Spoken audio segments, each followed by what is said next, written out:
जय श्री कृष्णा। राधे राधे। कभी कभी आकाश में घटने वाली घटनाएं साधारण नहीं होती, हमें ब्रह्मांड के रहस्य से रूबरू कराती हैं और हमारे जीवन पर भी असर डालती हैं। कुछ ऐसा ही होने वाला है 21 सितंबर को, क्या आपको पता है? और अगर नहीं पता है तो प्लीज़ इस वीडियो को पूरा बिना स्किप किए ज़रूर देखिएगा। कुछ ऐसा ही होने वाला है 21 सितंबर को, जब चंद्रमा सूर्य को पूरी तरह से ढक देगा और तब आकाश में बनेगा एक रहस्यमय दृश्य, यानी कि आंशिक सूर्य ग्रहण।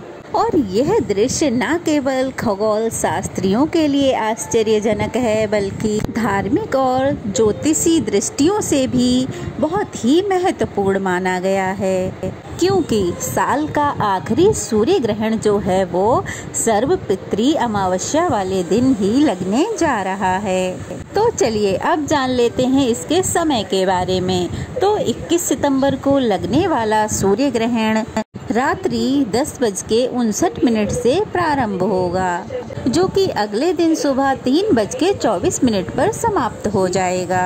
यानी कि यह आंशिक सूर्य ग्रहण होगा, मतलब है कि इस ग्रहण में सूर्य पूरी तरह से नहीं ढकेगा।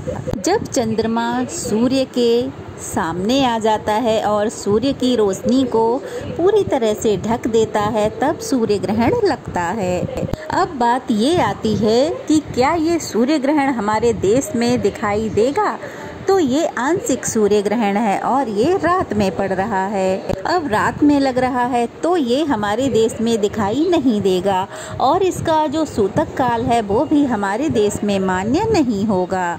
सूर्य ग्रहण का सूतक काल 11 घंटे पहले से ही लग जाता है।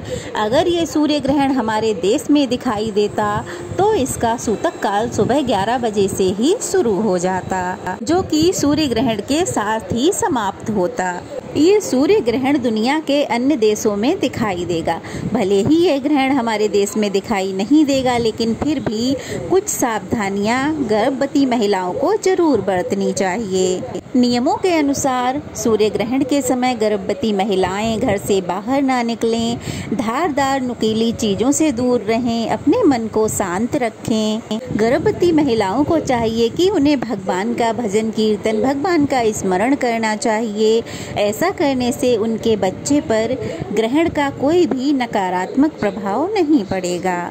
जितना हो सके अपने मन को शांत रखें, शांत वातावरण में बैठ जाएं और भगवान के मंत्रों का जाप करें। ग्रहण के दौरान ना तो भोजन बनाएं और ना ही भोजन खाएं। जब ग्रहण समाप्त हो जाए तब स्नान करके गंगा जल छिड़क के तब ही भोजन बनाना चाहिए। उसके बाद ही भोजन ग्रहण करना चाहिए।